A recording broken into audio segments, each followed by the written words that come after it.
Voilà 2 mois que Christina attend ce moment. En ce début d'été, jour de marché, elle est à la recherche de fruits au goût qui lui rappellent son enfance. Vous mettez une belle barquette, c'est pour manger à midi. La couleur, l'odeur, la forme des fruits, tout a l'air parfait. Merci beaucoup monsieur, bonne journée à vous. Mais en préparant sa salade de fruits, Celle-là, c'est pas mûr. Je sais pas si on entend, mais c'est dur comme du bois. Donc ça, c'est immangeable aujourd'hui. Pourtant, j'ai dit au monsieur du marché que je l'ai mangé aujourd'hui. difficile d'en découper un morceau. Quant aux fraises, Dans une même barquette, voilà, il y en a une qui est très acide, une qui a du goût, une qui a pas de goût. C'est la loterie, c'est aléatoire, donc en fait, ça veut dire que sur une barquette entière que j'ai payée 2,80 €, bon bah tout n'est pas bon. bilan des courses, Ça n'a pas beaucoup de goût. Tout est bourré d'eau, donc là, pour le coup, c'est très désaltérant, mais ça n'a pas de goût. pas assez mûr, trop croquant et sans saveur. Comme Christina, de plus en plus de Français se plaignent du goût des fruits.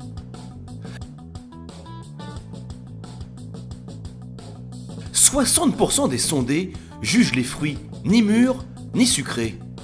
Pourtant, cet été, nous allons consommer plus de 6 kilos de pêche et nectarines par personne. Problème, la plupart sont durs comme des boules de pétanque et leur goût aux abonnés absents. On tombe plus souvent sur des mauvais fruits qu'avant. On voit que c'est des fruits qui ont été congelés, quoi. C'est dur comme une pierre. Mais comment en sommes-nous arrivés là ? Pour le savoir, nous avons remonté la filière de la pêche espagnole, avec sa cueillette avant maturité et ses cadences infernales. Ici, on charge les camions de fruits 24 heures sur 24. En France, nous avons découvert que nos fruits sont devenus de la haute technologie, avec pour mot d'ordre le rendement.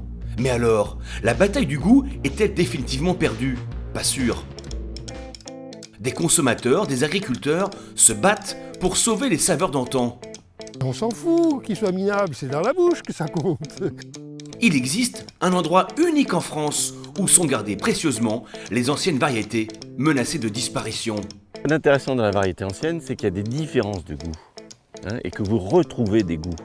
Pourquoi les fruits n'ont-ils plus de goût ? Comment sont-ils produits ? Comment faire pour retrouver leur jus et leur saveur d'antan ? Enquête.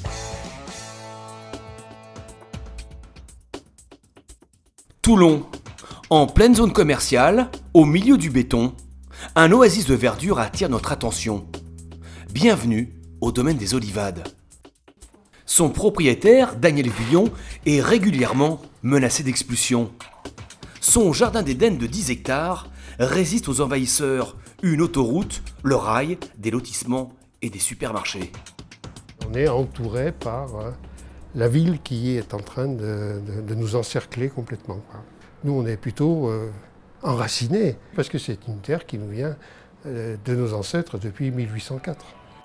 Alors chaque année, la première cueillette du verger est un moment que sa femme et lui ne rateraient pour rien au monde. Il faut savoir apprécier les choses qui sont bonnes et qui sont rares. Alors, est-ce qu'elles sont d'autant mûres, plus rares. ces pêches? Oui, ça y est. Ah, ça y est, ça va commencer. La maturité se mesure en donnant une petite pression sur l'arrière du fruit, et lorsque c'est ferme mais souple, donc on sent déjà une certaine souplesse, le fruit est à point. En appuyant, vous voyez, on a une souplesse quand même, ce qui s'appelle tâter le côté des fesses qui doivent être souples et fermes. C'est une bonne définition d'une bonne paire de fesses, souple et ferme. Mais c'est exactement ça, pour avoir un bon fruit. Malgré la légèreté de ses propos, Daniel nous livre le secret pour obtenir un fruit au goût parfait. Les saveurs dans le fruit montent dans les 4 jours qui précèdent ce stade-là. Avant, il est trop vert. Et quand on ramasse avant ces 4 jours, on a un fruit vert, donc un fruit qui est très acide. Et là, on a un fruit très sucré et très parfumé. Si ces 4 jours ne sont pas respectés, le fruit n'aura pas de goût.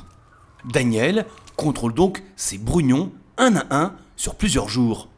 Et pour ramasser une variété, il faut 10 jours. Et donc on passe tous les 2 jours. Donc vous faites 5 passes.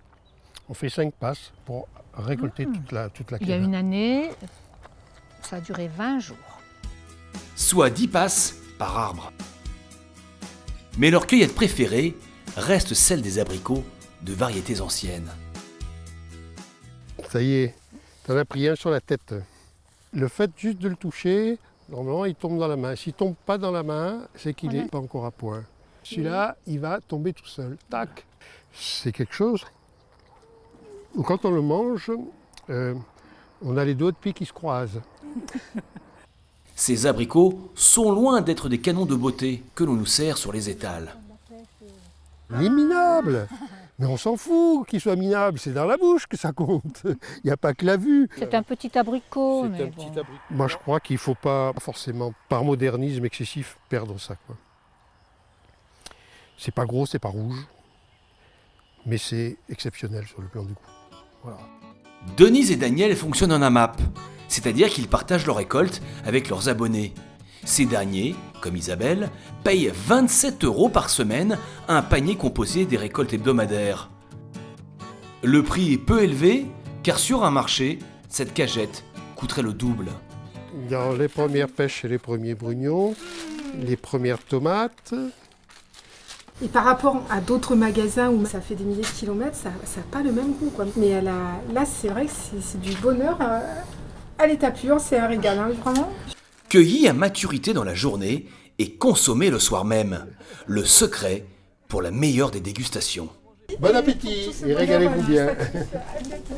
Problème, les AMAP ne distribuent que localement. Moins de 2% des Français en profitent. La majorité des fruits que nous achetons sont produits de manière industrielle, bien loin de chez nous. Espagne. Une pêche sur deux que nous consommons vient de la péninsule ibérique. Des vergers à perte de vue, bienvenue dans la région de Lérida. Nous sommes au sein d'une grande exploitation, 170 hectares au total. À la tête de cette production, Gustavo. Il passe de champ en champ. Tout est prévu pour que l'on ramasse au plus vite. Tous nos employés ont un tabouret à échelle. De cette façon, la cueillette se fait directement de l'arbre au seau. C'est une question de toucher. Nos employés ont l'habitude. Le fruit, on ne doit pas le presser. C'est en fonction de la fermeté du fruit que l'on s'aperçoit de sa maturité. Pourtant, le geste des cueilleurs est très rapide, mécanique. Ce pêcher produit environ 300 fruits. Les 3/4 sont cueillis en quelques minutes seulement. On est bien loin des 5 passes de chez Daniel. Mais pour Gustavo, ces fruits sont parfaits. Si vous irriguez bien un arbre, le taillez bien, et si vous lui donnez de bons engrais, alors vous aurez de bons gros fruits. En y regardant de plus près, le fruit cueilli est très ferme. Même en le serrant très fortement, il n'a aucune souplesse. En le croquant, l'intérieur est vert. Aucun jus ne coule. La règle des 4 jours évoquée par Daniel, le producteur artisanal de Toulon, n'est a priori pas respectée. Le fruit n'a certainement pas pu prendre sur l'arbre toutes les saveurs et les arômes. Gustavo a toujours une explication. Vous, les Français, vous préférez les fruits très mûrs. Pour les pays de l'Est et du Nord, les gens les aiment plus acides. Mais si Gustavo les cueille avant la pleine maturité, c'est pour une toute autre raison. La réponse se trouve à 20 km de là, au centre de Trie. 15 000 mètres carrés sortis de terre il y a 18 mois.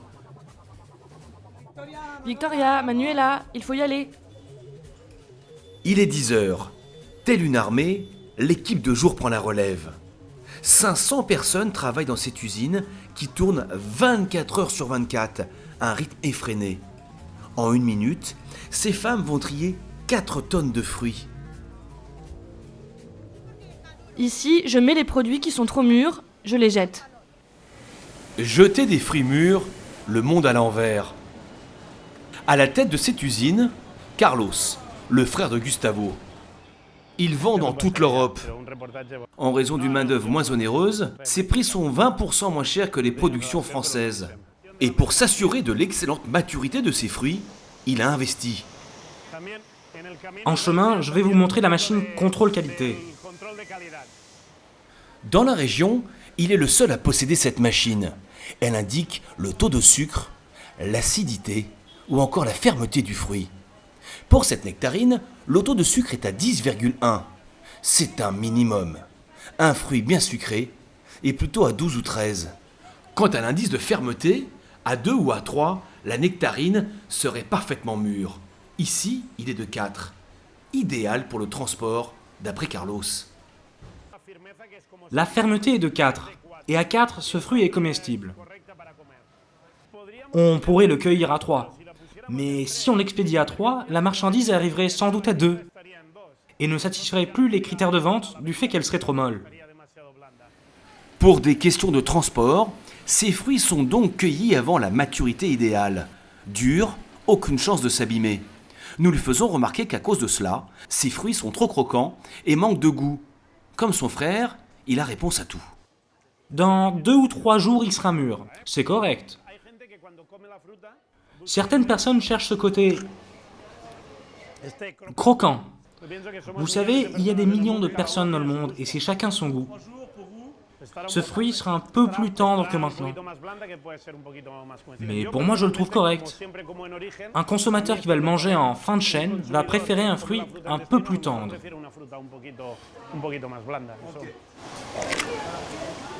Une fois conditionnés en palette, les brugnons sont entreposés dans ces frigos à 1 degré. Les basses températures bloquent le processus de maturation du fruit. Sans la chaîne du froid, il ne tiendrait que quelques jours. Chargés dans des camions réfrigérés, ces fruits ne prennent pas forcément la direction de vos supermarchés.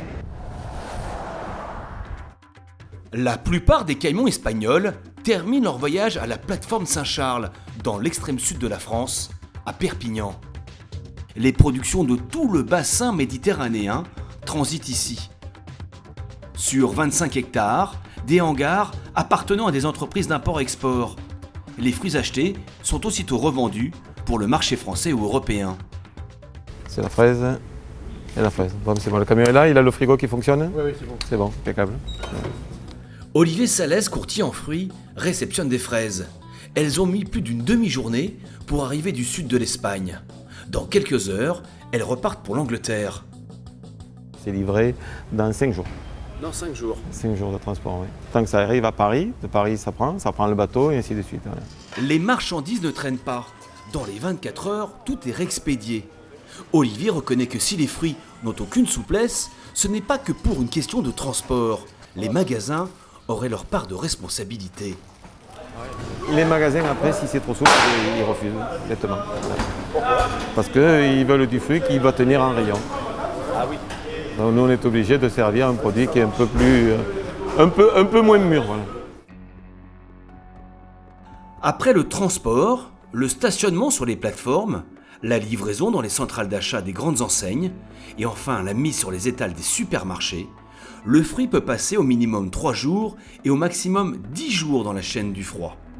Voilà pourquoi Gustavo les cueille quelques jours avant leur parfaite maturation. Mais si nos fruits ont moins de goût, c'est qu'il existe aussi une autre explication. À Perpignan se tient aujourd'hui le Salon du fruit. On vient de l'Europe entière pour dénicher les toutes dernières variétés. Un stand aux abricots gros comme des balles de tennis attire notre attention. On va en profiter quand même pour te donner mon catalogue abricot. Tu sais très bien qu'on est super investi dans la recherche. Benoît Escande est obtenteur, c'est-à-dire créateur de variétés de fruits. Comme des enfants, chacun de ces abricots porte un joli nom. Tornado, Ninja ou encore Tsunami. Après, on a sorti Banzai. À l'attaque! Banzai, Samouraï, Ninja, toute notre gamme très, très japonisante. Et si tu savais comment je compte appeler le nouveau? Geisha. Oh là là. C'est un mauvais nom, tu crois? Il faudrait pas. Des abricots très marketés. On met en avant leur forme, leur couleur. Tout est prévu pour attirer le consommateur. C'est naturel, on est forcément attiré par ce qui est beau. On est attiré par ce qui est beau, donc on met la main, voilà, on fait ça, et ensuite éventuellement on sent, et là aussi les arômes, les odeurs, ça sent beau, et donc on achète.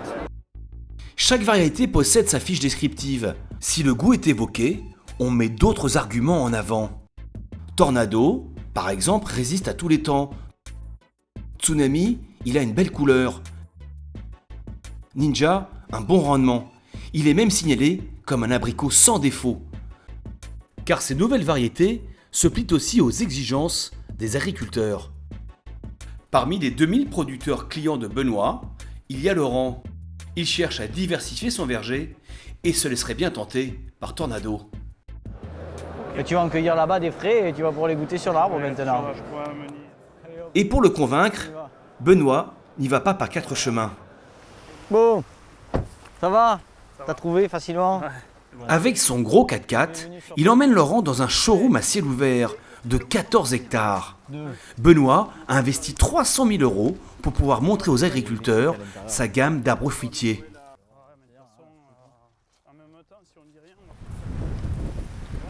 Voilà, là aussi c'est Tornado. Là. Ouais, il est bien rond. Hein. Laurent est séduit. Ce qu'on demande, c'est pouvoir commencer. Donc ici, on commence vers mi-mai. Et maintenant, on peut cueillir jusqu'à pratiquement fin août. Comme ça, le consommateur a de l'abricot pendant toute cette période-là. Il y a 30 ans, les abricots se dégustaient de mi-juin à fin juillet. Mais grâce à la science, la période de récolte s'est prolongée de 6 semaines. Le bonsaï est mûr début mai, le konga début août. Cela permet ainsi plus de production. On a même pensé à la récolte en créant des fruits plus gros. Les fruits petits sont des fruits qui sont très chers à récolter. Pourquoi? Parce que vous allez passer beaucoup plus de temps à cueillir un arbre qui a des petits fruits qu'un arbre qui a des gros fruits. Je remplis ma caisse. Voilà. Là, j'ai rempli ma caisse avec des petits fruits. Avec des gros fruits, je fais et rempli. Voilà. Plus gros, plus beau, plus résistant. Voici combien cela coûte à un producteur qui voudrait utiliser les nouvelles variétés de Benoît. On va dire qu'il y a une fourchette qui est entre 12 et 17 € de l'arbre. Il a au moins 4000, 4500 € d'arbres à l'hectare. Un agriculteur ne peut pas se permettre, tiens aujourd'hui je vais planter de l'abricot, tiens hop je vais prendre ça comme si c'était une paire de chaussures. Non, c'est de l'industrie lourde, on investit 100 pour récupérer 103, 104, 105. Produire des fruits est un investissement capricieux. Mais à vouloir augmenter la rentabilité, ces nouvelles créations, au nom japonisant, n'ont-elles pas perdu leur goût? Il faut que ce soit des fruits qui puissent passer en station, se faire emballer, voyager et être mis dans les rayons à disposition des consommateurs sans pourrir, sans s'abîmer. Et il faut qu'ils soient bons, il faut qu'ils soient impérativement bons parce que s'ils ne sont pas bons les fruits, alors dans ce cas, on ne les achète pas. Le goût bien sûr. Pourtant, en testant ces abricots, nous les jugeons inégales sur le plan gustatif. Pour nous, si Tornado ou encore Banzai satisfait le palais, Samouraï contente surtout le portefeuille du producteur. Nous avons rencontré Christian Pinet. Pour lui, les créations de Benoît Escande sont à classer selon si on est consommateur ou producteur. Si vous êtes au pied de l'arbre et que vous avez un bonsaï, vous allez plus vous régaler qu'un samouraï. Par contre, je suis producteur, je produis du samouraï, je vais sans doute mieux gagner ma vie que si je produis du bonsaï. Vous voyez le truc? Donc là, il a placé le curseur un peu sur le samouraï pour les producteurs. Ben voilà, tout à fait. Mais avec, quand même, c'est pas un repoussoir la qualité gustative du samouraï. Oui. C'est pas, je veux dire, on se met pas à genoux, il se dégage pas des arômes extraordinaires. Mais bon, ça reste désaltérant, ça reste agréable à manger, voilà. Désaltérant, mais avec peu de goût. Pour ce spécialiste du fruit, tout cela paraît normal. Il admet que la filière fruitière s'est égarée. Il y a une vingtaine d'années, les critères prioritaires, c'était le calibre, la tenue, la coloration, peu la qualité gustative. Et avec le désavantage d'avoir un fruit très joli, mais qui était immangeable. Et ça fait beaucoup de mal à la filière. À l'écouter, promis juré, les prochaines variétés seront très bonnes. À voir. En attendant, ces fruits high-tech ont fait beaucoup de mal aux vergers d'antan.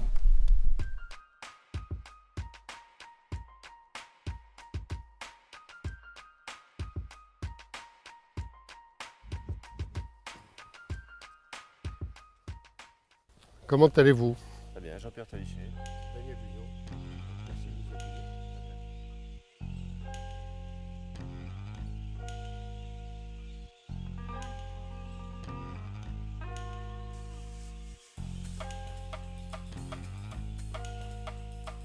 Ce qu'il y a d'intéressant dans la variété ancienne, c'est qu'il y a des différences de goût, hein, et que vous retrouvez des goûts. Oui, il y a du fruit quand même, quoi. Ah, il y a du fruit. Oui, bien sûr. Bah oui. Il y a une américaine qui est très bonne, donc on a repéré. Bon, oui, mais ça existe et ça peut mais arriver. oui, parce que c'est quand même... Qui s'appelait Art Beauty, vous avez déjà travaillé avec elle? Sur 2 hectares, une centaine de pêchers du monde entier en voie de disparition. Un vrai labyrinthe. Pour un peu, on s'y perdrait. Jean-Pierre Talichet sort une carte des lieux et trouve la perle rare.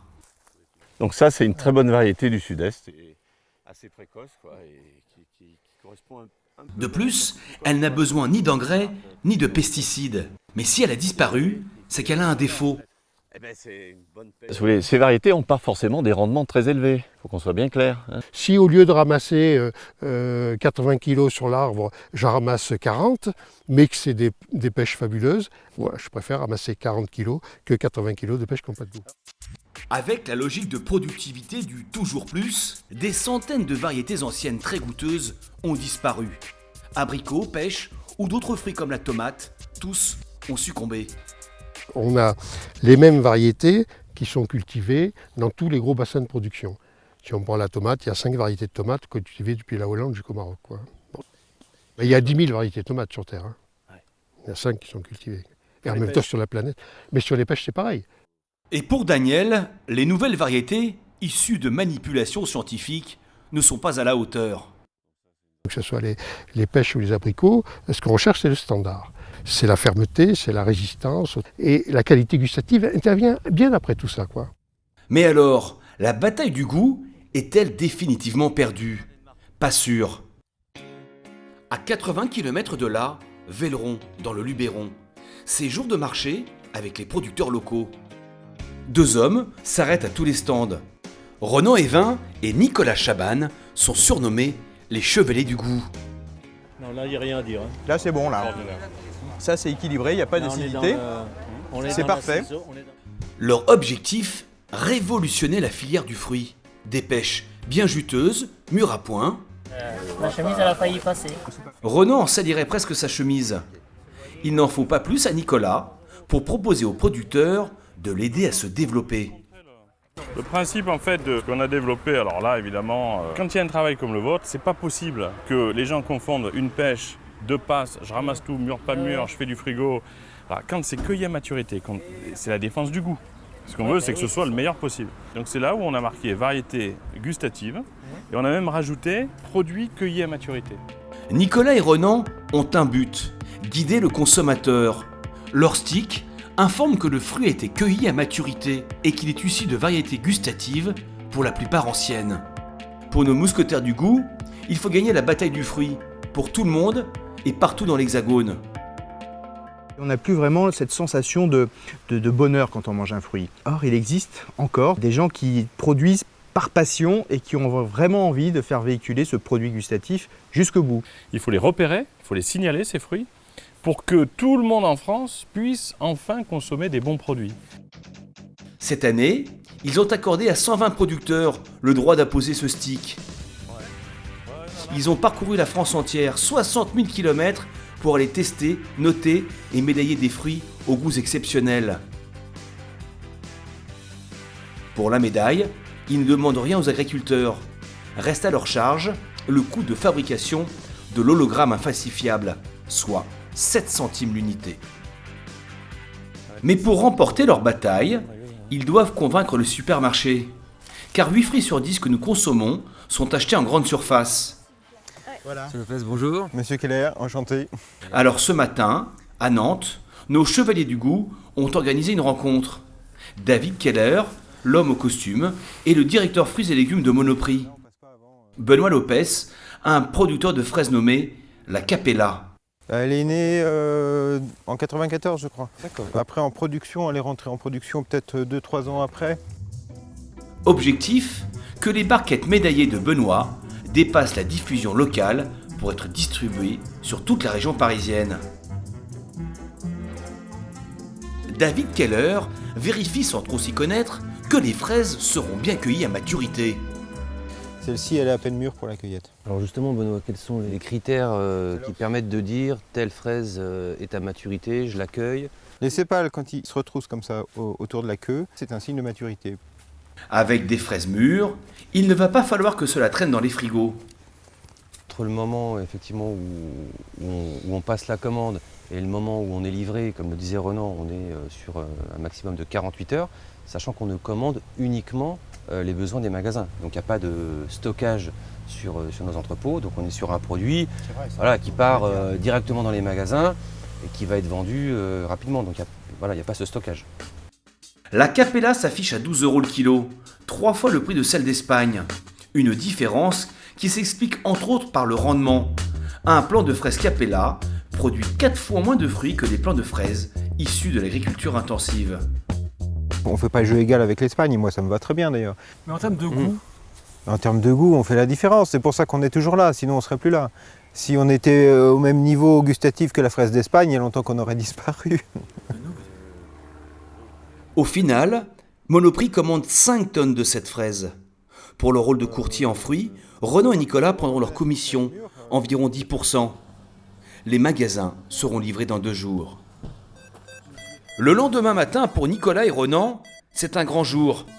La grande distribution a compris l'importance de proposer à ses clients des fruits d'une telle qualité. Nous sommes dans le plus gros hypermarché d'Europe, en région parisienne. Renan et Nicolas ont rendez-vous avec l'acheteur fruits et légumes de chez Auchan. Leurs produits estampillés variétés gustatives vont être mis en vente dans cette enseigne. Le chef de rayon leur a même préparé une petite surprise. C'est la meilleure place du magasin. Un samedi, c'est 10 000 clients qui arrivent par là. Donc le sens client, c'est vraiment de la poissonnerie jusqu'au fond du fruits et légumes. Et donc là, voilà, on t'a donné une place de choix. C'est le pôle le plus important du magasin, c'est ici. Cet emplacement vaut de l'or, mais c'est aussi une grosse pression pour Renan et Nicolas, car si les barquettes ne se vendent pas, toute leur initiative tombera à l'eau. Ça commence mal. On le voit pas, en fin de compte on voit qu'il y a quelque chose là, qui brille, mais... au moins ça brille, ça vous attire l'œil, et ensuite l'idée c'est qu'on puisse... le panneau, oui. Que le panneau puisse vous indiquer l'engagement. L'idée, monsieur a tout à fait raison, c'est qu'au départ, pour que ce soit vu, il faut qu'il y ait cette diffraction de lumière, pour que ça attire l'œil inconsciemment. Ça me fait penser un petit peu au vin, vous savez, en fin de compte... vous êtes au cœur de la démarche, c'est qu'on veut que le produit de qualité il soit remarqué, qu'on puisse le trouver facilement. Finalement, le client se décide à prendre une barquette. À partir du moment où on a une qualité, on est prêt effectivement à mettre un peu plus que l'on met d'habitude. Pour déguster des fruits avec plus de goût, les clients sont prêts à faire un effort. Et très vite, le responsable du rayon est dépassé par les événements. La matinée n'est pas finie et pourtant, il va manquer de fraises. Moi j'adore, franchement, j'aurais dû y penser moi-même d'ailleurs, parce que on voit la médaille, puis voilà, on sait tout ce qu'on va avoir. Plus de 200 supermarchés font désormais confiance à Renan et Nicolas.